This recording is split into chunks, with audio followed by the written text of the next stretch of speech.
Hey everyone, greetings from Istanbul, Turkey. I wanted to give a, um, a little tour of our Airbnb. I was planning to do it on Zoom, but I kind of lost the option to share my screen, and I don't even know if I can share my screen. Or no, I lost the option of going live via Zoom, so I'll have to fix that. So anyway, I don't know if I'll be able to share my screen because I want to show you some stuff. I guess not. Anyway, so here we are in our Airbnb in Istanbul. We've been here for a few days. I've been dealing with jet lag. I just got up from a nap, so sorry for the sleepy eyes. And yeah, so I'm staying here with my daughter. It's a one bedroom, and because it's just two of us, and there's like a really comfortable sleeper sofa, sometimes I will just book a one bedroom for the two of us. If I had my other daughter with us, I would probably get a two bedroom and just give us a little bit more space. But we don't really need a really big space. I watched a YouTube video the other day that was talking about like the increasing sizes of houses, especially in the US. And according to studies, most people, like a solo single person, would be happy to be in a space from 100 to 500 square feet. I don't know what that is in meters, but I think 500 square feet would be like a studio, right? So I don't know. I'm comfortable in a small space, and as long as it has what we need. I feel like big houses, you just have to walk further to get to the different areas, and then you and your family are so spread out, you hardly see each other. Anyway, so let me give you a little tour of our Airbnb. I will probably post a link to our listing just so you can see it a little bit better. But first, let me start with the view. Now, there is some construction going on outside, so there's some, oopsie, light. Oh, great. Now I'm trying to open up the door and it's opening up funny. Anyway, I can't open the door. But it's got, a little view of the city, and it's looks like the sun is going to start to set, and we've got a little garden. And let me just show you the TV over there, and then we've got a nice kitchen. It's got a washer.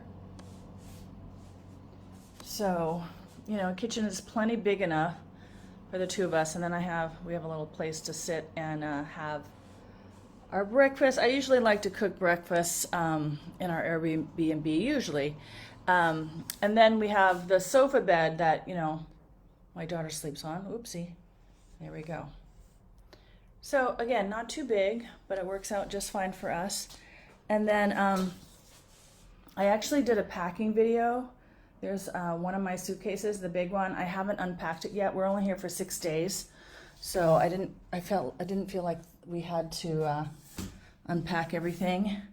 And I have my toiletry bag down there, and just a simple little, bathroom and shower. And then I really love it in Europe and Turkey. They have these hanging heated towel racks, I guess, and you can put your laundry there. Okay, and then I have a little bedroom that Gabby's hanging out at. Hey, so it's pretty small. It's a little full-size bed with a closet over there. Yeah, so not very big. And again, we haven't really completely unpacked because we're just here for 6 days. But it works for us. And I think it was advertised on Airbnb as $35 a night, but with the fees and cleaning fees, Airbnb fees, I think it worked out to $42 a night. We have spent more per night, and we have spent less. So this is kind of average for us. And yeah, sorry, I was hoping to share my screen and just go on the website to show you how I book a place. But for those of you who haven't used it, it's a nice option. It's a little pricey, if you're doing it all the time, because they have all the fees. A lot of people have been complaining about Airbnb. Their service isn't as good as it used to be. I think it's fine for short term. I make sure to book a place that only has really good reviews, and not just a few reviews, because I feel like maybe they get their friends to book the place for a night and then give them good reviews, but lots of good reviews. And I check to see if anyone complains about the Wi-Fi. Sometimes I will send a message to the Airbnb host and ask them, can you please check the Wi-Fi and tell me how fast it is? Do a speed test, because obviously, I'm working and I'm a digital nomad, so I need to have decent Wi-Fi. What else? I tend to want a place with a kitchen, obviously. I like to make coffee in the morning. In my packing video, I showed a few of my coffee setup, but I have it there. You'll see my AeroPress. Actually, you'll see my grinder that I travel with. So I travel with an electric grinder. It's a European one, and an AeroPress. And so it's nice to just make coffee in the morning and not have to go out and search for it while my kids are asleep. And anyway, so I like a kitchen. It would be preferable to have a washer, with decent Wi-Fi, obviously in a safe neighborhood. I try to do a little bit of research beforehand to figure out which neighborhood I want to be in. Sometimes I want to be kind of close to the tourist action, and sometimes not. I don't mind staying in kind of more of a neighborhood where the locals live. And if I'm going to be staying at in a country or a city for 3 or 4 months longer, I will typically book an Airbnb for a week and then use that first week to look for longer term accommodation that's maybe a bit more affordable, that doesn't have so many fees. Now, sometimes you can reach out to Airbnb hosts and see if they will give you a discount or book it off-site. Some say yes, some say no. I've even sent them a message and I'll say, I'm in town. I'm looking for a month-to-month rental. Can we meet at a cafe or someplace near your Airbnb, and can I view it? Because I really like, if I'm going to be booking for a longer term, I like to view it, and I bring my phone with my internet speed test and I test it there.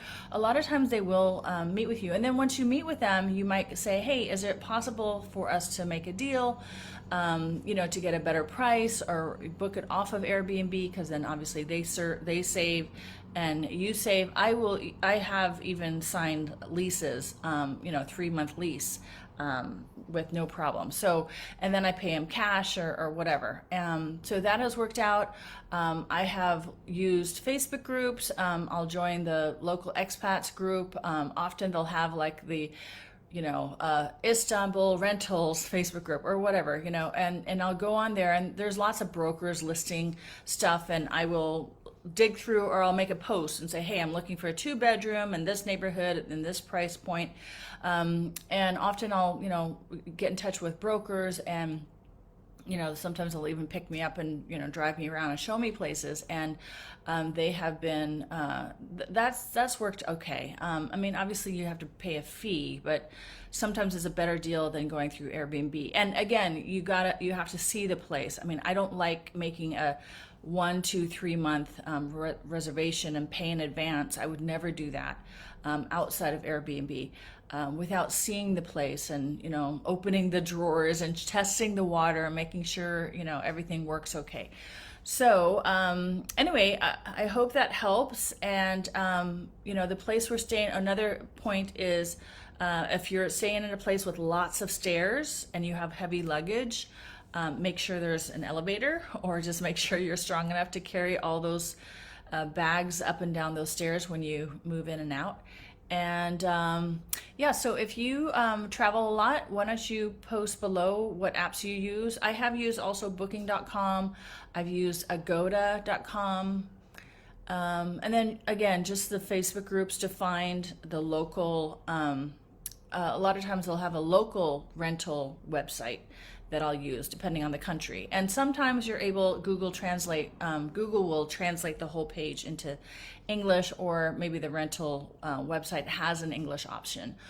So I just wanted to share with you our Airbnb and a little bit of tips on what we do to find accommodation. Also word of mouth. Sometimes I have friends who are staying there, or Facebook friends, and they will give suggestions. So I'm gonna check right now my page to see if there's any questions. I know it's really early in the morning in the US right now. Not yet. So, okay, so please comment below. You can type in hashtag replay if you're watching this after I finish my live. And just let me know if you have questions. I am going to be launching a 12-week program starting in January on to help parents figure out how to travel and world school confidently, and give their children the world and help raise them as global citizens. So this will be a 12-week program. I'll be doing a Facebook Live in the private members only group, giving tons of content.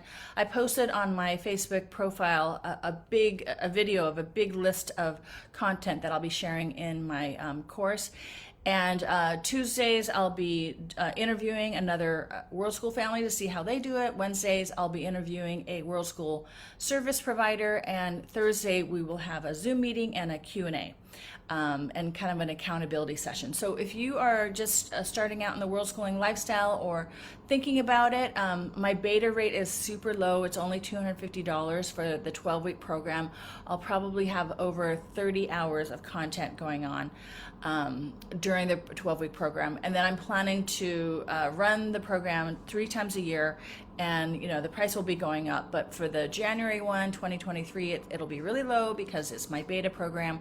So I already have about 6 or 7 awesome parents joining, and it would be great to get a few more. So reach out to me. Let me know if you want to have a Zoom meeting to check to see if this is a good program for you. I'm just trying to get all of the knowledge and all the information that I had to learn prior to us launching this World School lifestyle 6 years ago, and trying to put it into just 12 weeks of really condensed but comprehensive information, so you are better prepared to live this amazing lifestyle.